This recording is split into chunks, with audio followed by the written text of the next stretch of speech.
அவர் வாயிலிருந்து அவர் வரட்டும். இன்னைக்கு சமூக வலைதளத்தில் பாக்குறேன், ஒரு பக்கம் கெட் அவுட் மோடின்னு ஒரு குரூப், இன்னொரு பக்கம் பால்டாயில் பாபுன்னு ஒரு குரூப்.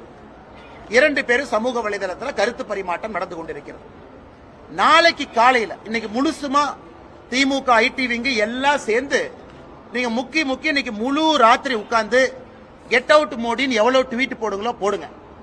நாளைக்கு காலையில 6 மணிக்கு என்னுடைய ட்விட்டர்ல சரியா 6 மணிக்கு காலையில கெட் அவுட் ஸ்டாலின் நான் ட்வீட் போடுறேன். எவ்வளவு ட்வீட் அது போகுதுன்னு பார்க்கலாம். நான் சவால் விடுறேன், மொத்த திமுக ஐடி விங்க்கு சவால் விடுறேன். உனக்கு 24 மணி நேரம் நான் டைம் கொடுத்துட்டேன். நேற்று நைட் நீ ஆரம்பிச்ச, நாளைக்கு காலையில 6 மணி வரைக்கும் உனக்கு டைம் கொடுக்குறேன். அரசு இயந்திரம் எல்லாத்தையும் பயன்படுத்தி கெட் அவுட் மோடின்னு எவ்வளவு ட்வீட் போட முடியுமோ போட்டுக்க. நாளைக்கு காலையில 6 மணிக்கு நான் ஆரம்பிக்கிறேன். என்னுடைய முகநூல்ல இருந்து கெட் அவுட் ஸ்டாலின், தமிழ்நாட்டிலிருந்து ஸ்டாலின் வெளியே போ. இன்னைக்கு நீங்க எவ்வளவு ட்வீட் போட்டீங்களோ மொத்தமா குறிப்பெடுத்து கணக்கெடுத்து எழுதி வச்சுக்கங்க. நாளைக்கு 6 மணியிலிருந்து பிஜேபியினுடைய காலம். நாங்க எவ்வளவு போடுறோம் குறிப்பெடுத்து கணக்கு பாடு.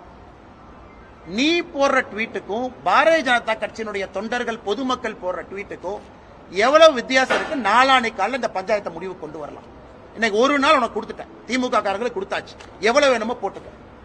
நாளைக்கு எங்களோட நாள், நாளைக்கு எங்களோட நாள். காலையில 6 மணிக்கு நான் ஆரம்பிக்கிறேன் கெட் அவுட் ஸ்டாலின்.